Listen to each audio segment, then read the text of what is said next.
안녕하세요. 성균관대학교 반도체융합공학과 학과장 박형원 교수입니다. 저희 학과는 반도체 산업 전 분야를 아우를 수 있는 통합적이고 융합적인 역량을 갖춘 글로벌 리더를 양성하기 위해 설립되었습니다. 성균관대학교는 정부 지원 반도체 분야 3대 대형 인력 양성 사업을 2023년에 모두 수주한 반도체 트래블을 달성한 유일한 대학으로 약 459억 원의 지원을 통해 최고의 반도체 교육 환경과 최신 교육 프로그램을 마련하고 있습니다. 특히 반도체 융합공학과는 반도체의 3대 핵심 분야인 소프트웨어 및 아키텍처, 회로 및 소자, 소재 및 장비 분야를 아우르는 통합 교육을 통해 차세대 융합형 전문가를 육성하고자 합니다.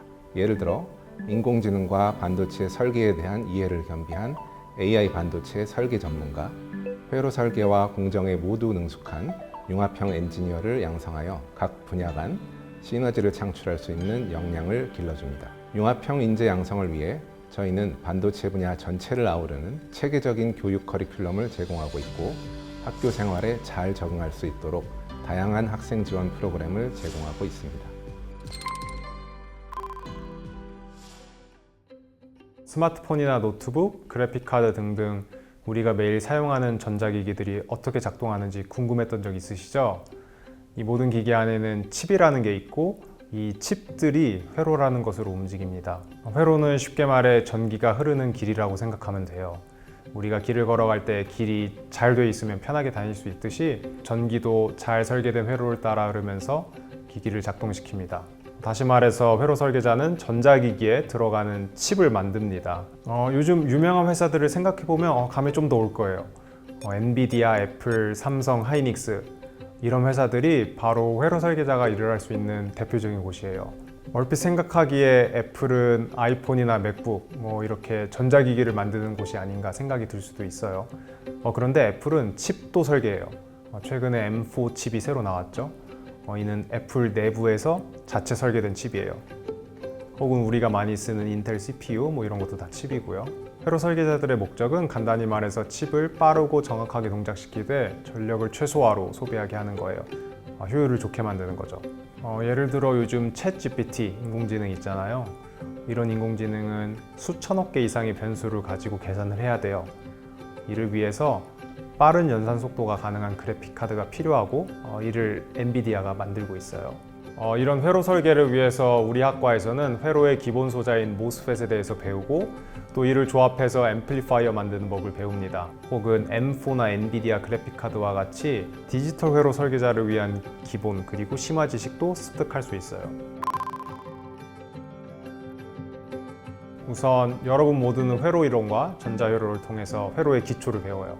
그리고 주로 트랜지스터라는 반도체 소자를 배우는데요. 이 소자를 여러 가지로 잘 조합해서 우리가 원하는 기능을 하는 회로를 만들어 봅니다. 예를 들어서 레고 부품들을 가지고 여러 모양을 만들잖아요. 그거랑 비슷해요. 이렇게 회로의 기초를 배우면 이제 여러분들은 디지털 혹은 아날로그 두 개의 분야로 커리큘럼을 선택하게 돼요. 물론 두 가지 다 할 수 있고요. 예를 들어 우리 학과엔 인공지능 시스템 설계 수업이 있는데 이는 파이토치를 이용해서 인공지능 뉴럴넷을 설계하고 그 다음에는 베릴로그라는 디지털 설계 언어를 이용해 실제 인공지능 회로를 실습합니다. 이처럼 인공지능 반도체 시대에 발맞춰서 다양하고 심도 있는 회로 관련 수업을 준비해 두었습니다. 우리들이 일상생활 속에서 매일 쓰는 랩탑 컴퓨터와 스마트폰에는 마이크로 프로세서, 애플리케이션 프로세서라고 하는 칩이 각각 들어있습니다. 전자기기에서 인간으로 치자면 두뇌의 역할을 갖고 있는데요. 이러한 칩에는 수백억 개의 트랜지스터가 집적되어 있습니다. 트랜지스터란 회로 안에서 전기의 흐름을 제어하는 데 도움을 주는 작은 정기적인 스위치입니다. 뉴스에서 보는 핀팻, MBC 팻이 최첨단 트랜지스터를 가리키며 D램과 낸드 플래시와 같은 메모리 소자도 이러한 트랜지스터 기술로 만들어집니다. 저희 학과 소자 트랙에서는 바로 이러한 소자들을 이해하기 위해 반도체 물질 안에서 일어나는 기본적인 물리적인 현상부터 집적 회로에 쓰이는 CMOS 트랜지스터의 동작 원리 및 어떠한 반도체 공정에 의해 만들어지는지 그리고 나아가 지능형 연산에 필요한 로직 반도체와 메모리 반도체 응용까지 배우게 됩니다. 아닙니다.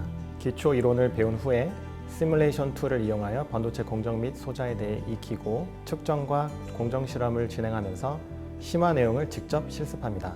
현재 반도체 산업 생태계는 애플, 엔비디아처럼 반도체 칩 설계만 하는 팹리스 회사, TSMC처럼 팹리스 회사로부터 설계도를 받아서 팹에서 반도체 미세 공정을 거쳐 위탁 생산하는 파운드리 회사, 그리고 삼성과 인텔 같이 설계와 공정 생산 모두 하는 IDM, 즉 종합 반도체 회사로 나뉘어져 있습니다. 이 중에 어느 회사가 가장 크고 돈을 제일 잘 벌까요? 예전엔 IDM 회사들의 매출이 가장 컸지만 현재는 파운드리인 TSMC가 압도적인 우위를 차지하고 있습니다. 이만큼 반도체를 만드는 시설인 팹의 중요성이 국가 경쟁력과 안보에도 영향을 미칠 정도로 커져 있습니다.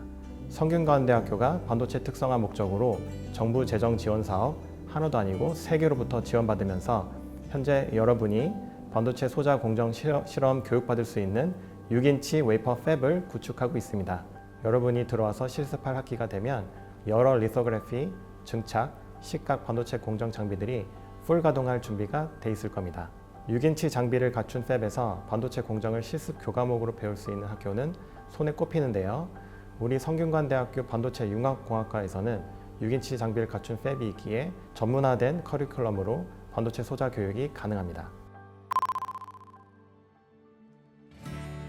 예, 소부장 패키징 트랙에서 어떤 교육을 받게 되는지 설명드리겠습니다. 우선 그에 앞서서 소부장이라고 하는 말의 정의에 대해서 간단하게 설명을 드릴 텐데요. 소재, 부품, 장비를 요약해서 우리가 소부장이라고 얘기를 하고요. 그리고 반도체가 굉장히 이제 취약한 특성을 가지고 있기 때문에 그걸 외부 환경으로부터 반도체를 보호하고 그리고 시스템으로 구현하기 위해서는 다른 부품과 또는 다른 기판과 접합하고 정기적으로 접속해주는 기술이 필요하게 되는데 그런 기술을 패키징이라고 얘기를 합니다. 소부장 패키징 트랙에서는 이러한 반도체를 만들기 위한 소재 그리고 그 소재로부터 만들어지는 부품, 가공하기 위한 장비 기술, 이러한 장비 기술까지 해서 교육을 집중하고 있고요. 마찬가지로 이제 패키징 기술에도 집중을 해서 교육을 하고 있는데 패키징 기술 같은 경우에는 최근 들어서 기본적인 아까 말씀드린 그런 특성들 외에 어떤 칩의 덴서티를 올린다, 칩의 밀도를 더 끌어올린다, 또는 칩의 퍼포먼스를 끝까지 향상시키는데 패키지의 기능이 굉장히 중요하게 작용하고 있다고 판단되고 있기 때문에 이런 부분들에 대한 첨단 기술을 강의하고 학생들과 같이 연구하는 데 집중하고 있다고 말씀드리고 싶습니다.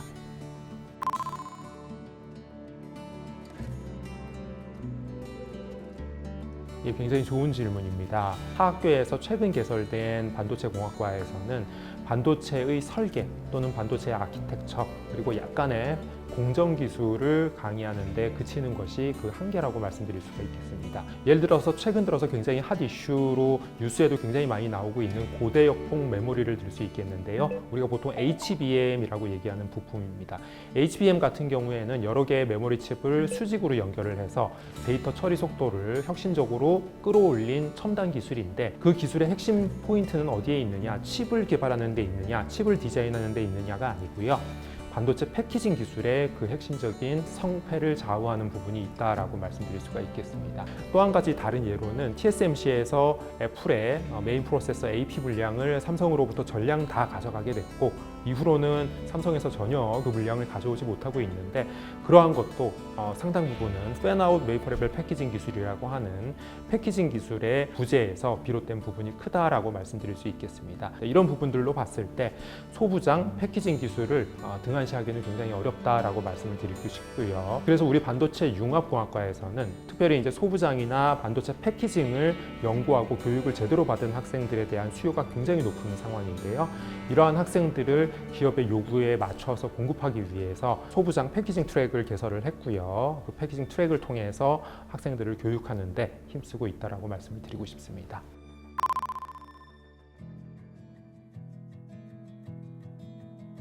크게 학계 연구자로 가거나 혹은 회사로 가는 걸로 나눌 수 있어요. 저희 학과는 계약학과가 아니라서 학생 여러분의 진로에 제약사항이 없습니다. 대학원에 가서 학위를 더 공부할 수도 있고요. 혹은 회사로 취직할 수도 있어요. 또 뭐 원하면 유학도 갈 수 있고요. 예를 들어 삼성과 하이닉스 또 애플과 엔비디아 같이 글로벌 회사의 취직도 가능합니다. 지금 우리나라뿐만이 아니라 세계적으로도 반도체 분야에 대한 수요가 많습니다. 그래서 여러분들이 우리 반도체융합공학과에 와서 열심히 공부를 하고 졸업을 하면 굉장히 다양한 기회를 잡을 수 있을 거예요.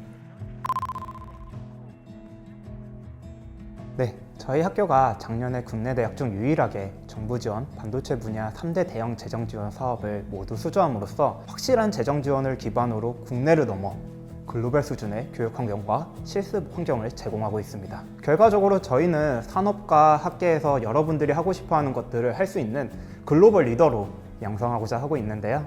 먼저 저희는 학생들이 학업에만 집중할 수 있도록 삼성과학인재장학금과 반도체 우수인재 장학금을 통해 전체 학생의 4학기 장학금을 지원하고 있습니다. 또한 학생들의 기초전공 지식 확보를 위해 방학 때 물리 그리고 파이썬 강의를 지원하고 국내 대기업 및 글로벌 기업의 전문가분들을 직접 초빙하여 실질적으로 산업에서 요구하고 있는 전공 지식들을 정규 과목에서 전달하고 있습니다. 압도적인 재정 지원을 기반으로 학생들이 반도체 실습 경험을 할 수 있도록 반도체 설계 실습 과목 편성부터 글로벌 최상위 수준의 반도체 공정 실습 협회 구축까지 진행하고 있습니다. 또한 학교 밖 실제 산업 현장에서의 반도체 현장 실습 기회도 제공함으로써 학생들에게 실질적인 반도체 경험을 전달하고자 하고 있습니다. 저희는 교수님들의 우수 연구를 직접 참여할 수 있는 학부 연구생 활동을 적극적으로 장려하고 있고요. 그리고 해외 기업 탐방과 학회 참여 기회를 제공함으로써 글로벌적인 시야를 가질 수 있도록 도와주고 있습니다. 반도체 융합공학과의 첫 해는 학생들이 반도체 분야의 첫 발걸음을 내딛을 수 있는 다양한 활동들을 추진했던 한 해였습니다. 저희는 다양한 지역에서 오는 학생들이 잘 적응할 수 있도록 학생들 간의 교류를 위한 안락한 학생 라운지를 제공하였고요. 그리고 1학년 학생들이 전공부터 인문학 분야까지 다양한 분야에 대한 융합적 지식을 광범위하게 경험할 수 있도록 성균 프레시맨 세미나를 통해 매주 다양한 강사분들을 초빙하고 있습니다. 아마도 대학생이 되어서 새로운 전공 지식을 배운다는 것이 엄청 어려울 거라고 생각이 들 수 있는데요. 그래서 저희가 학기 전에 방학 때는 기초물리 및 파이썬 특강을 제공하여 학생들이 학업에 적응하기 쉽도록 도와주고 있습니다. 마지막으로 학생들이 참여할 수 있는 반도체 솔버튼 경진대회, 반도체 토크 콘서트, 글로벌 반도체 기술 탐방 프로그램 등 다양한 활동들을 지원하고 있습니다. 저희 반도체 융합공학과는 반도체 전 영역을 다루는 체계적인 커리큘럼과 확실한 지원을 통해 학생들이 국내외 학계와 글로벌 탑티어 기업에서 인정받고 창의적 사고로 반도체 산업의 미래를 선도할 수 있도록 돕겠습니다. 감사합니다.